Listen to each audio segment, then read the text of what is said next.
for students who are starting to think about their next step. So with that, I don't want to take any more time, but just thank you guys so much. Say again, it's really nice to see you. And I think, Bridget, you're first on deck. Sure. I have a couple of slides just to organize my thoughts. Let's see if I can pull them up.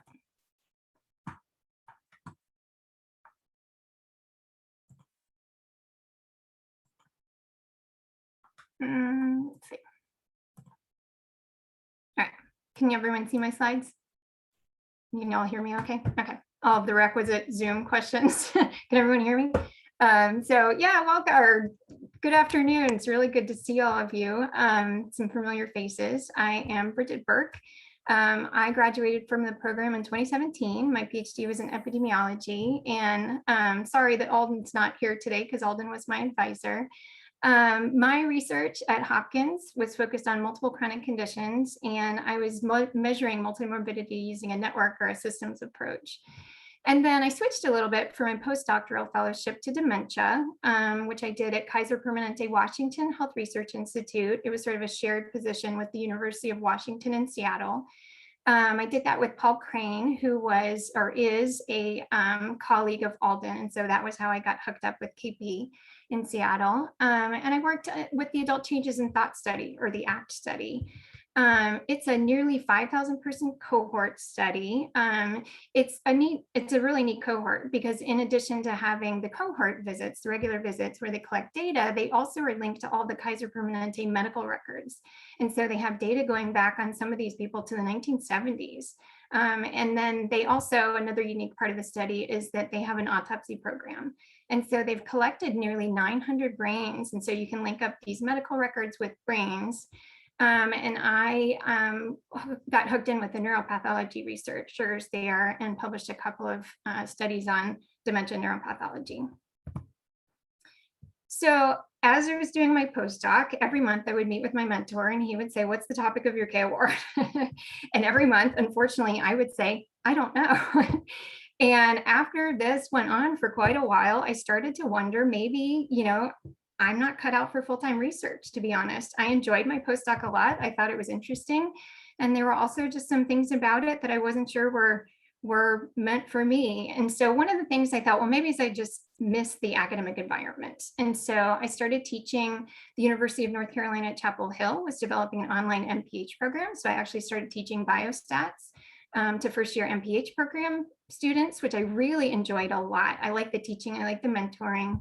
But at the end of the day, I decided that I wasn't cut out for full-time research. And so I left my postdoc without writing a K award. But what I did was a whole lot of soul searching and a whole lot of learning about how people make career choices. And so I became interested in coaching. I found the Duquesne University School of Business had a professional coaching program that was led by a PhD biochemist who had started down a research career path and decided that it wasn't for her either. And so I actually became certified as a professional coach. And on the side, I actually worked for the University of Pittsburgh in their biomedical master's program, coaching students who are applying to medical, dental, or graduate school. Just sort of it's become sort of a side passion of mine to help other people, people who want to become scientists, especially underrepresented students, in helping them choose their career path. So in my day job, I work for the Agency for Healthcare Research and Quality. It's one of the federal HHS agencies. It's one of the smaller ones. My official title is Staff Service Fellow, and I work in the Center for Evidence and Practice Improvement. It's sort of a shared position between two divisions. I work for the Division of Evidence-Based Practice Centers and the Division of Practice Improvement. What attracted me towards ARC, like I said, it is one of the smaller divisions and it is more focused on health services research than epidemiology, but they were building out their aging and multiple chronic conditions portfolio. The director of our division is a geriatrician by training. And I just thought maybe there was some opportunity to sort of get in on the ground floor and really make a difference. And so in the Evidence-Based Practice Center program, I work as essentially a program officer. This is the part of ARC that does evidence reviews or systematic reviews. We have contracts with 9 evidence-based practice centers. including at Johns Hopkins. And we do evidence reviews for clinical guideline developments, or when other federal agencies ask us, or even when the public can nominate topics for systematic reviews. And we also do the reviews behind the USPSTF, the Preventative Services Task Force. And then the other part of my job is at the Division of Practice Improvement. I work in dissemination and implementation. So when we have these systematic reviews and we identify a practice that has very good evidence behind it, but we realize that it's not actually being done in practice in real life, then we can fund grants to get them into practice. So one of the things, for example, that I'm working on is managing incontinence. We know how to manage incontinence. We have some pretty good behavioral and pharmacotherapies, but it's just not addressed very often in practice. People are embarrassed to talk about it for various reasons. It just doesn't get addressed. And so we, in the dissemination and implementation shop, give out these grants, and then I work as a grants officer to work with the grantees to get it into practice. Couple of the things that I just really like about government service, I'll be honest, there's good work-life balance. I mean, I work from 8:30 to 5, and we do not work nights in my agency. We don't work weekends. It's been really nice, I'll be honest. I also like the tangible results. Like, I feel like as a result of these incontinence grants, like, women are going to get their incontinence treated, like, and we can sort of measure that. And I like that appeals to me. There's the ability to influence programs and research. If I say to my director, I think that we should fund this concept for development, I have the opportunity to do that, and we can give out a grant or a contract based on something that I nominate as a topic. And there's also opportunities to collaborate across agencies, which is interesting, with the other NIA or we work with HRSA, NIA, some of the other federal agencies. And so you have a chance to sort of work in work groups or official, different ways that you can work across agencies. And I've enjoyed that a lot. So that's me in a nutshell.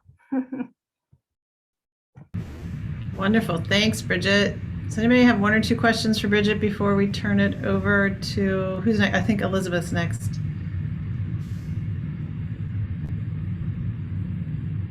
Okay, we'll keep thinking, come up with some good ones, and we'll talk at the discussion. Thanks, Bridget.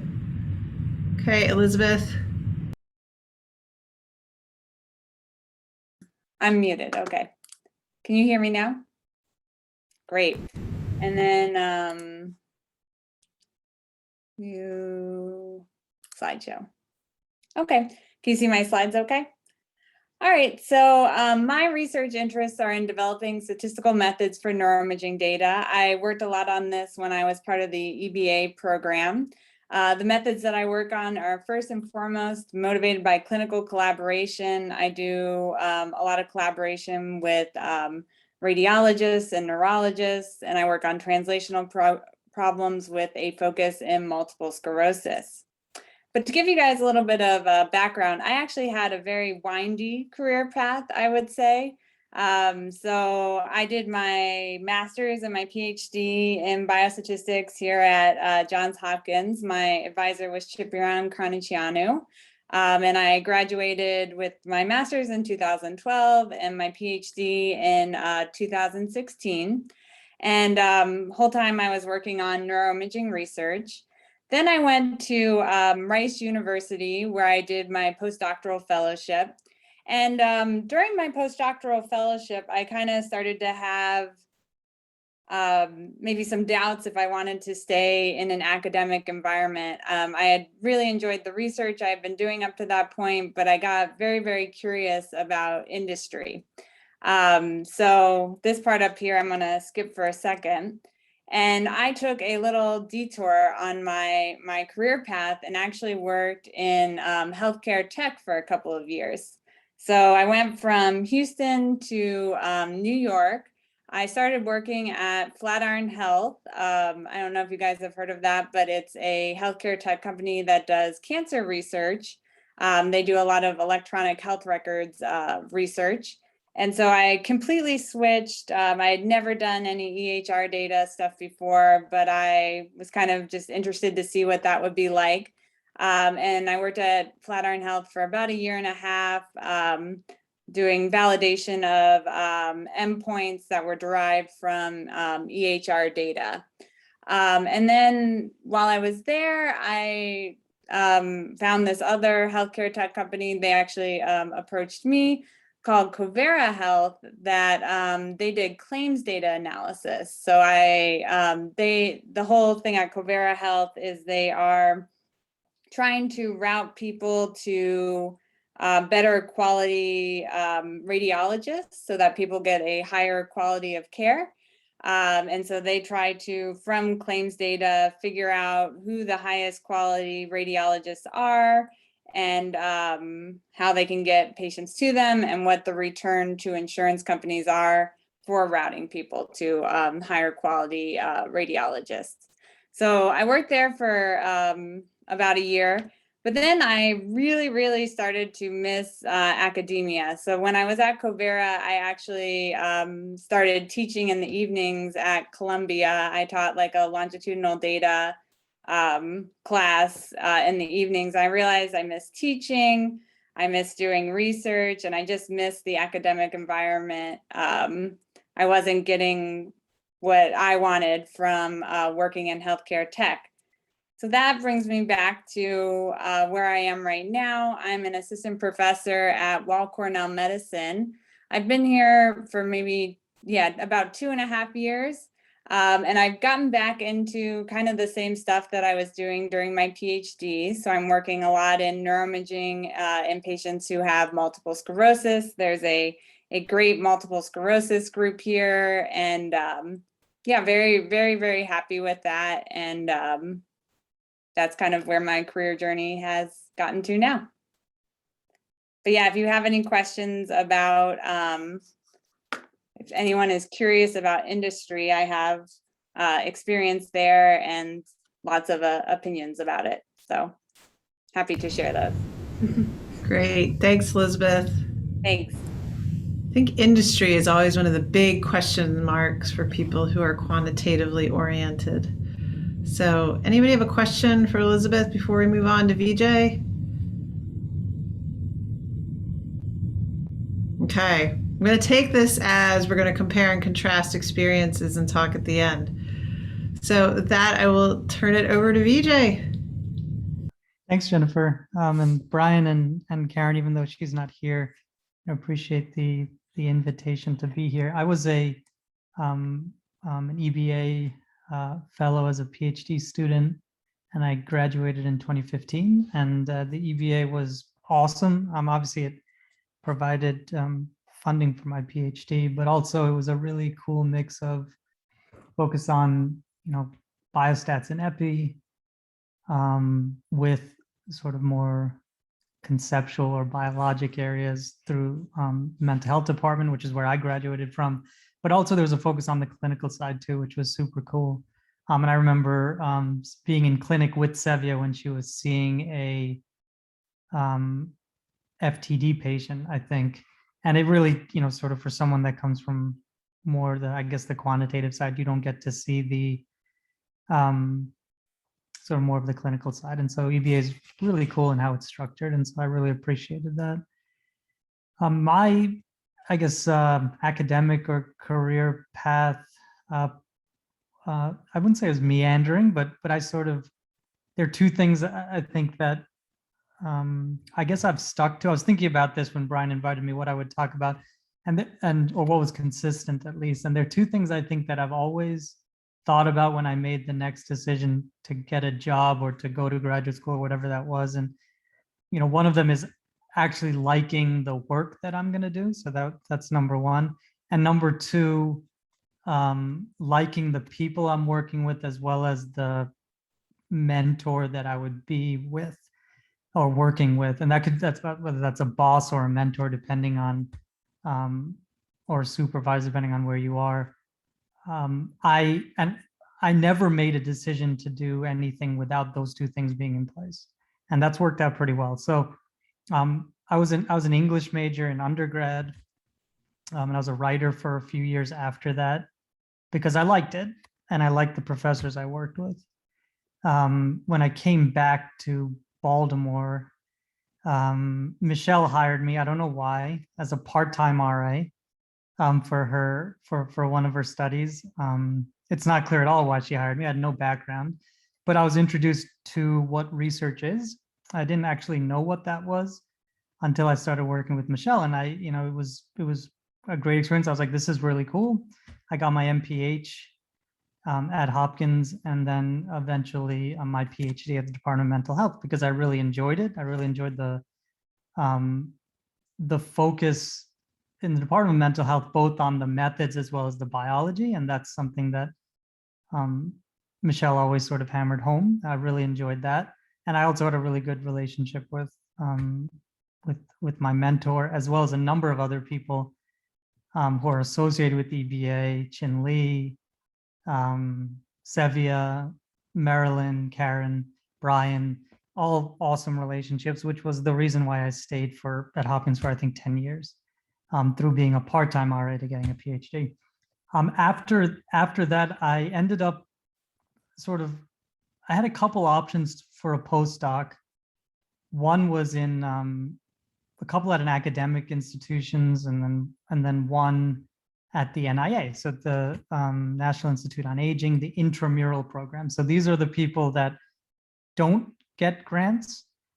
These are the people, or don't review grants from extramural. That's sort of the administrative side of the National Institute of Health. I'm on the side of essentially hard money research. So individuals who are researchers that are paid a salary, and they don't write grants to support their research work. So that's research in the intramural setting. I did a postdoc there where my focus was starting to move at least a little bit away from epidemiology, or at least applying that to experimental studies, to think about a way to develop a pipeline for drugs for Alzheimer's disease, mostly pharmaceutical treatments. So I'm currently in the laboratory of behavioral neuroscience, which is sort of a broader lab at the NIA run by Susan Resnick. And then I'm in a section that's run by Madhav Tambasetti. And after I finished my postdoc, I again had a couple different opportunities in one in academia, but ultimately I decided to stay at the NIA, which is a pure research position with mentorship, as meaning they're postdocs and what would be considered sort of pre-docs that I'm mentoring. There is no grant writing, there is no teaching per se, and the service is very different. So sort of the three pieces of the stool of academia, it's really heavily on one leg, which is the research side, much less on the service and teaching. And so I've been there for about a year and a half. A lot of my work has been focused on using epidemiology to inform experimental studies in mouse models and cell culture models, to ultimately, again, develop, define drug targets and develop drugs for AD. And so, yeah, my everyone's path, I guess, is a little bit different, but more than happy to answer any questions regarding any of that, and any of the decisions that I made to not go into academia as of now.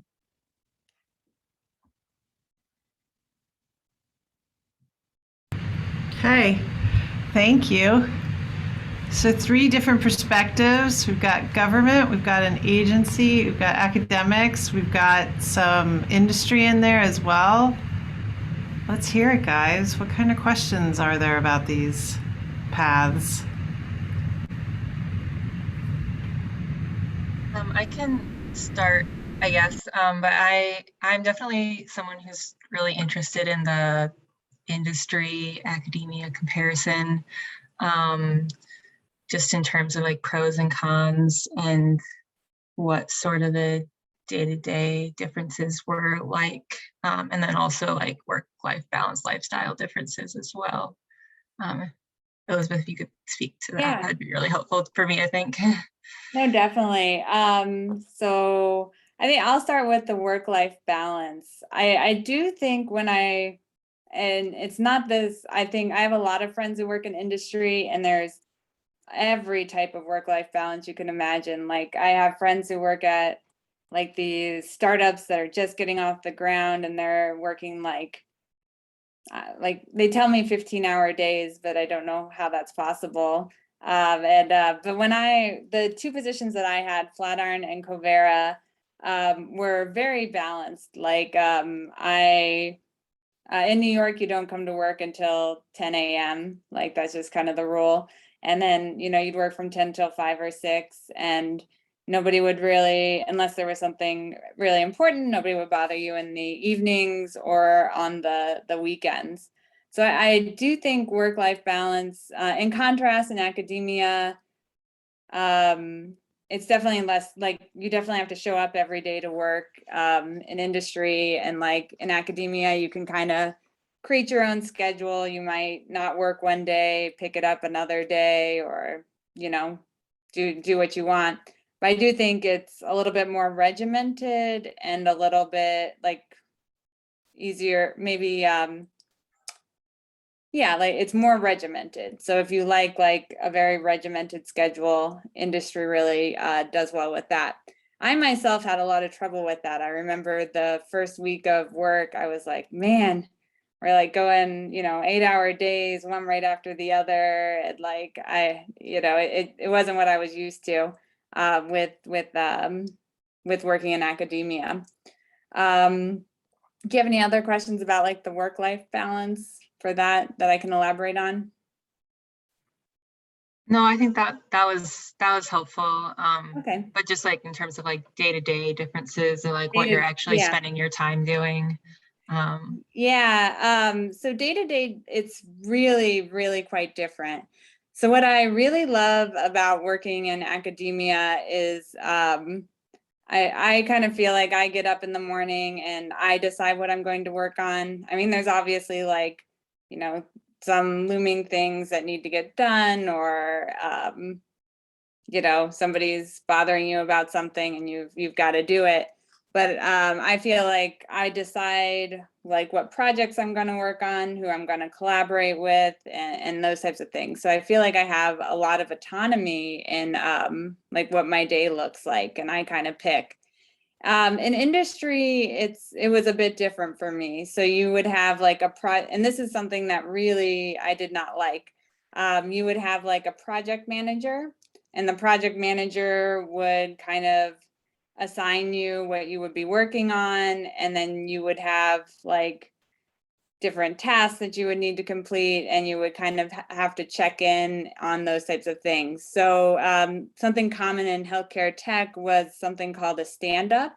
So every morning you would go to stand up and you would say what you were going to do that day, and you would kind of check in with people about what you were going to do. So it was, I found industry had a lot more structure, which I have friends who work in industry, and that's what they love the most about it. They say like, oh, it's got structure. And like, that was something that I was completely missing during my PhD. And now like I have this structure, but for me, I like the kind of the autonomy and deciding what I do during the day. So I think that was one thing that really made me want to come back, was the structure. But some people really like that. Just as a follow-up question, I guess, how was it for you sort of changing your mind? And like, did you find it difficult to then switch gears and find an academic position after having been out of academia? And are you like glad you tried industry? Yeah. So I think a lot of, there's kind of like, people will say it's difficult to come back to academia once I have heard that said. I did not find it, granted, I was only away for like 2.5 years. So I think if you were away for 10 years and you hadn't been publishing, it might be kind of difficult to come back. But I did not find it, people were open to like talking to me about opportunities and weren't put off by the fact that I had worked for 2.5 years in industry. For personal reasons, I was constrained for my job search in New York City. And I basically what I did, I was like, okay, I want to find an academic job and I'm in New York and I've got to find one here that doesn't give me a lot of options. So I actually just like cold emailed all the chairs of like academic departments in New York, and people were really very cool about it. Like they got coffee with me and they talked to me about, you know, my desire to come back, and they were very, very supportive. People I didn't know at all. So I think people are really open to coming back. I think you do need to I don't know, but I would say you probably need to make that decision in a few years, because if you spend too many years away, you know, you're not publishing, you kind of, I think that might make it harder, but people were totally open about it. And like, and I was expecting like hard job questions about like, why would you go to industry or something like that? And nobody did that. And I think I kept getting the question like, what will you bring from industry to the workplace that can add to our workplace? And what can you teach students about getting jobs in industry? And people were very excited about it. So I did not find, that's like a N=1 example, but I did not find it very that too challenging to come back. Yeah. Thanks.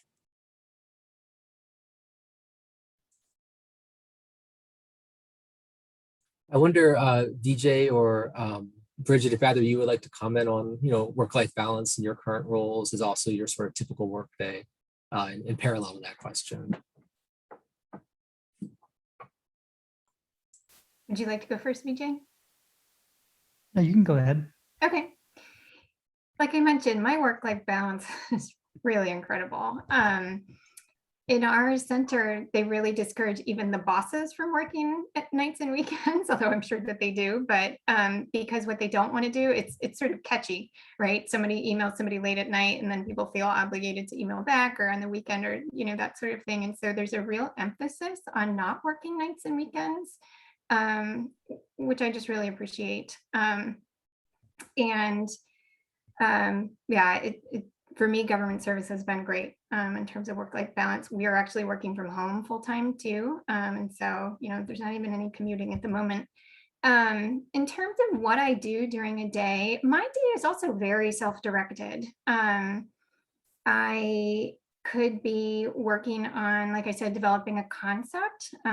So a lot of what the federal government does in terms of research is, like Vijay mentioned, we have some people who do the actual research within the government, but then we fund a lot of research also, so through grants and contracts. And so I'm more on that grants and contract side. So if somebody has an idea for a grant or a contract that we want to develop, something we think that's important that needs to be studied, we will then get together and develop we'll write down sort of the rationale for why we think the research needs to be done and what are the parameters, what are we looking for, and then you publish that and then you can get it funded. And so I might be doing something like that, like developing a concept for funding.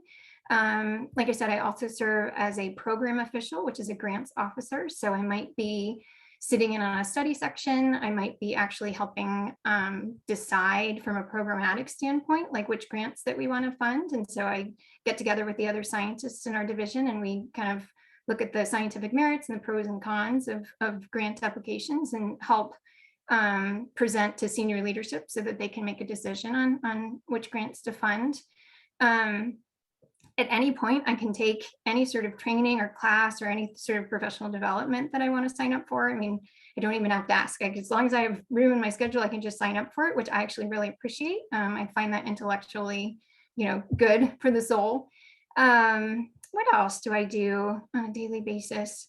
I mentioned we do systematic reviews with the Evidence-Based Practice Center. So I'll meet with something like Johns Hopkins Evidence-Based Practice Center, and we'll discuss how a systematic review is going.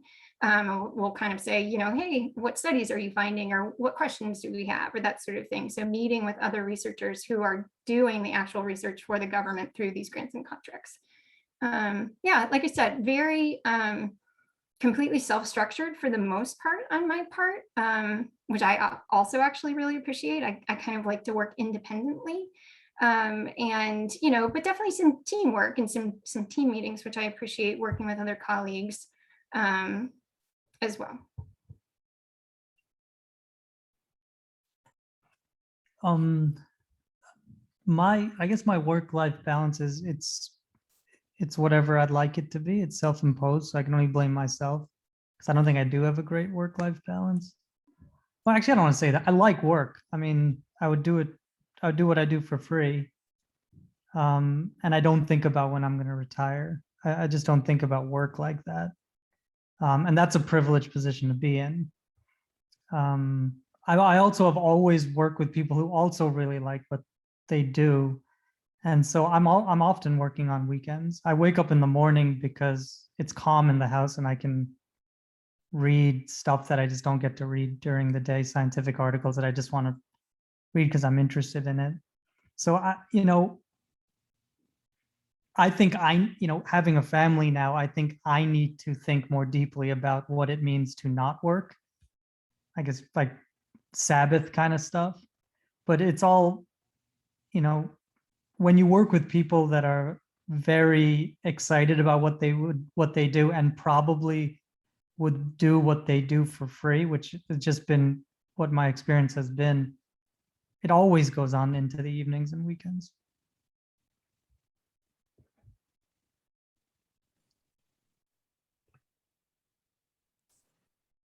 If nobody else has other questions, I'll continue to ask questions. I have Or one, Allison, did you want to go? actually. Yeah. Yeah. Hi, I'm Allison. So I'm graduating or hoping to defend in the spring, so starting the job search. And I was also kind of interested in industry and just like in a quick pass of, job postings and stuff. It seems like a lot of people who go to industry don't necessarily stay in like aging research or don't necessarily stay in the work that they did their PhD in or like the work that they were trained in the EBA. And maybe if you could just talk about that, because I know you kind of switched to health tech, which does seem very different, but just kind of like the opportunities to stay in aging research in industry. To stay in aging research, I'm not so sure because I don't anymore have like a good landscape of like the healthcare tech, but I know people do quite drastically change what like the topic that they're working on. Like I had, like you were saying, I had no experience in EHR data and I learned all of that on the job. But I think having good like epidemiology and biostatistics skills really gets you quite far, and you can kind of pick up these other like data types and applications quickly. Yeah, I don't keep up with like the healthcare tech sphere and what would be going on with aging and like what kind of opportunities there would be for that.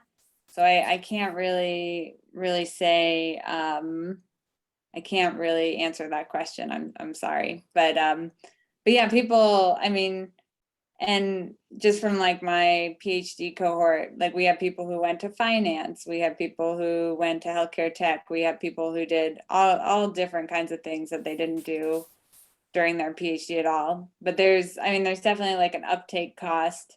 It's a little bit humbling in the beginning because you're used to having worked on something for 5 years or maybe 4 of the 5 years, and then all of a sudden you don't know what you're doing. It's quite humbling, but it's interesting, and people are open to switching. Thanks. So there's a couple questions in the chat. I do see Elizabeth has her hand raised. Elizabeth, would you like to go ahead, and then I can come back to the chat questions here? Sure. I was wondering if you all can comment on the ways that you anticipate or you forecast that your workplace's priorities or agendas will change in the next 5 years? Or how would you want to see your workplaces continue to evolve over the next few years?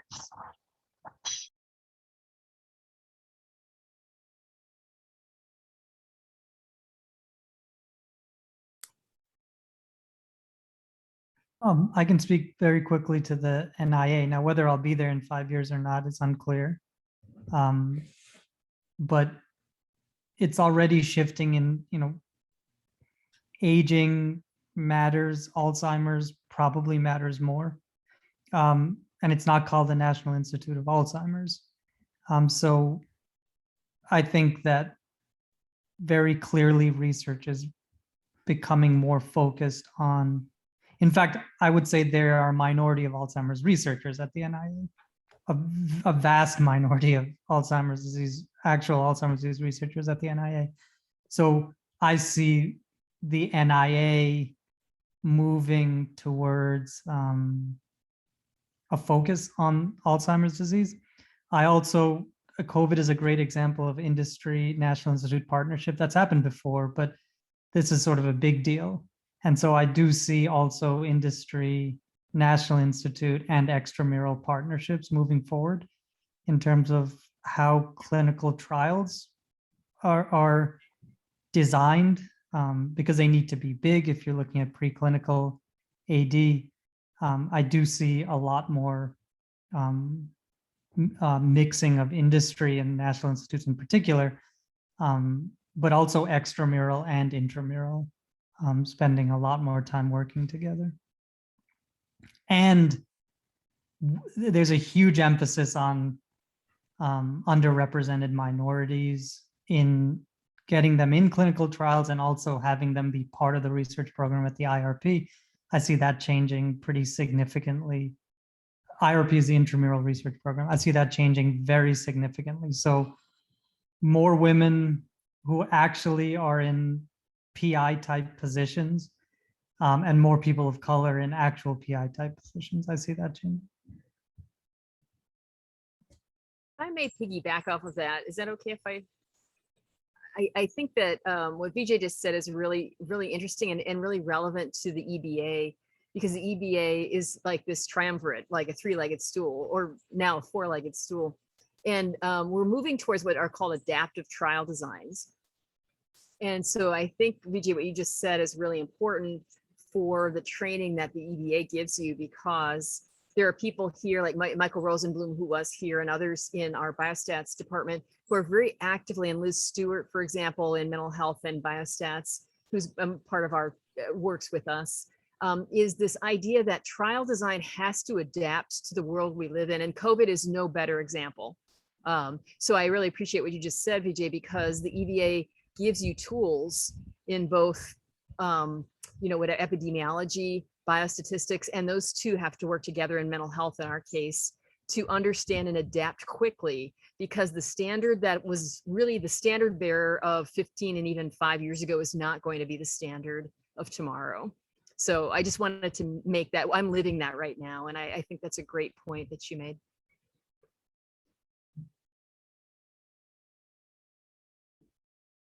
Yeah, I can add just a little bit. Like I mentioned, my agency is looking to build out its aging and multiple chronic condition portfolio. And so I see them taking multiple chronic conditions as a real research priority in the future. But I also just wanted to point out, when you work for the federal government, I mean, when the president changes, your priorities can sometimes change.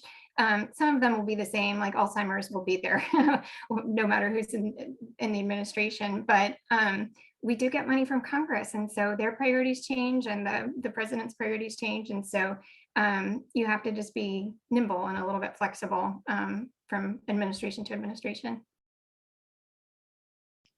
I never think about these huge, like how the job will change in 5 years and those kind of questions. So I don't know how to answer that one. But I think I would mirror what other people say about being flexible and that sort of thing.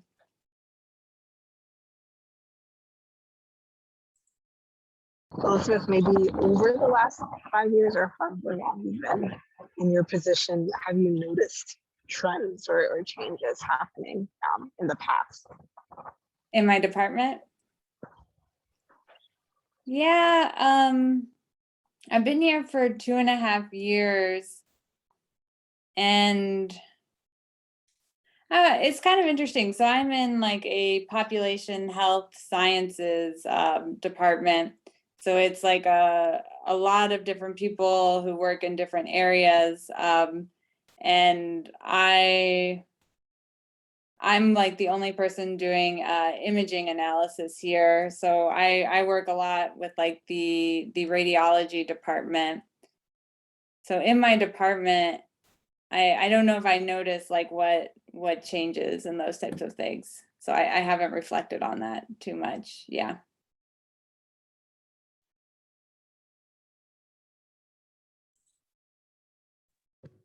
Yeah, Brian, I mean, let's get to Pat's question about, what skills do you all find most helpful or useful for your career that you developed from the EBA training?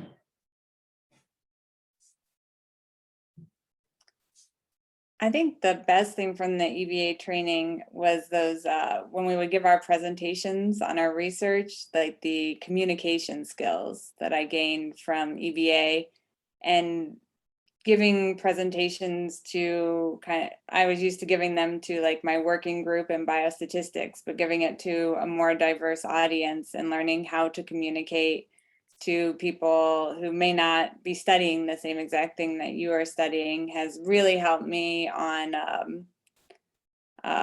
just day-to-day communication with investigators. I think it makes you more marketable when applying for jobs.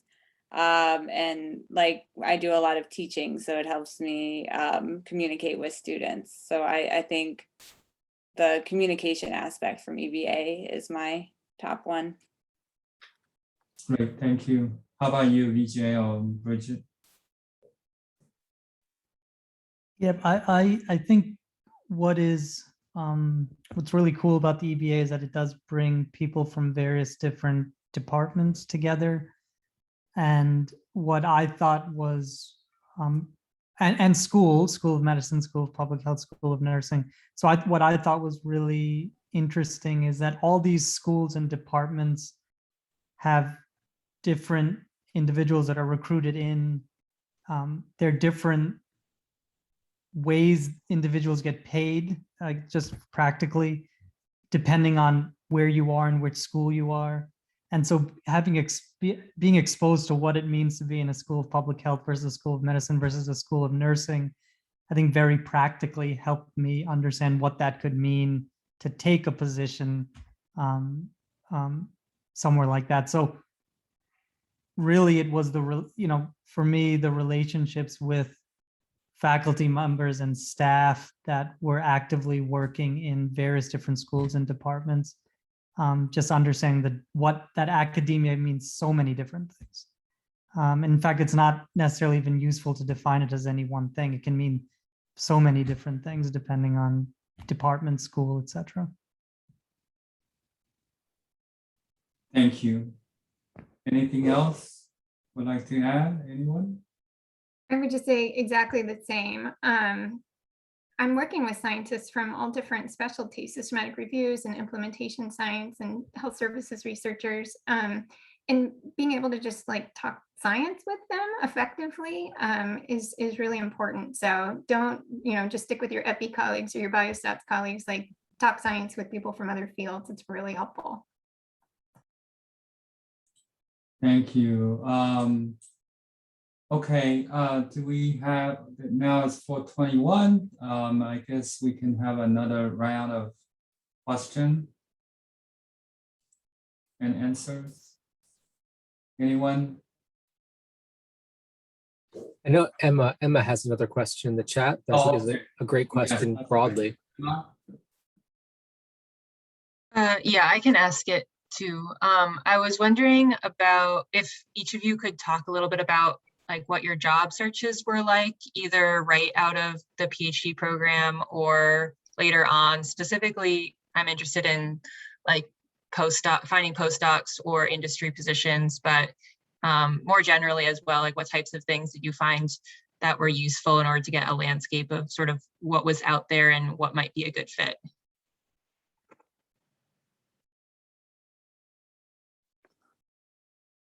I can start. Yeah, so I think the number one thing that I always tell people when they ask about advice for looking for jobs is like networking is really, really important. Most of the jobs I've gotten, I've like kind of known somebody who worked there or like was recommended to work there. I think it's, especially like in industry, it's very hard to get a job just like out of the blue, just like sending your resume in. So I think networking is really important, and just like reaching out and making like personal connections with people. Like I was talking about earlier, when I like wrote to different academic departments when I was looking for jobs, just like putting yourself out there, not just like sending in a piece of paper, but kind of making like human connections, like I think really, really helps in the job search. So those were things that I found really, really helpful for me. It's just like, yeah, just now, and you've got like this great group of people here, and like using those connections and those kind of things have been very helpful for me to find jobs. Yeah, when I was looking for a postdoc, I found it sort of confusing because when you look at PhD programs, you just look at the programs online. There's a list of them. Postdocs don't work that way. And so I would echo networking. I sort of hate networking, even the term networking sort of bothers me, but it really is about asking. That's how I got mine. I went to Alden and I said, how do I find a postdoc? And he said, I got a friend. Do you want me to call him? Literally, that's how it happened. Because some postdocs can be created. They don't even exist. That's how mine was. It wasn't like it was an existing program. Alden just called my mentor and said, hey, could you consider having this person as a postdoc? And they found the funding. So it really is important to network. And then the same with jobs. You don't always know the universe of jobs that are out there, but people might know somebody. I definitely agree with what Elizabeth and Bridget said. I also agree with hating the term networking. And it's hard to cold call, meet people and pretend to be social. That can be really hard. So another way to think about it is that helped me because I didn't want to, talk to someone strategically about getting a postdoc or a job, right? It just didn't feel right to me. So what helped me is leading with being actually passionate about something, right? And everyone will be able to tell if you really love something. And that is when I now receive postdoc applications, sometimes they're cold emails. A cold email that is clear that that person is really excited and motivated, I will always respond. Sometimes I'll say, look, we just can't take a postdoc now, but please email me in 6 months. So I would say that if you can, the best thing that happened to me at Hopkins and through the EBA fellowship is that I got excited about stuff. And that ultimately, that excitement sort of, it was clear to the people I talked to when I said, hey, your stuff you do is cool and I kind of want to do this there. And rather than thinking about it strategically as a postdoc, think about it as a research opportunity to extend or expand something that you're really excited about. And then let the cold emails go, like send all of them, meet people if you can, wherever you are, but just get excited about something and then everyone will be able to tell. And it's very attractive for, future employers.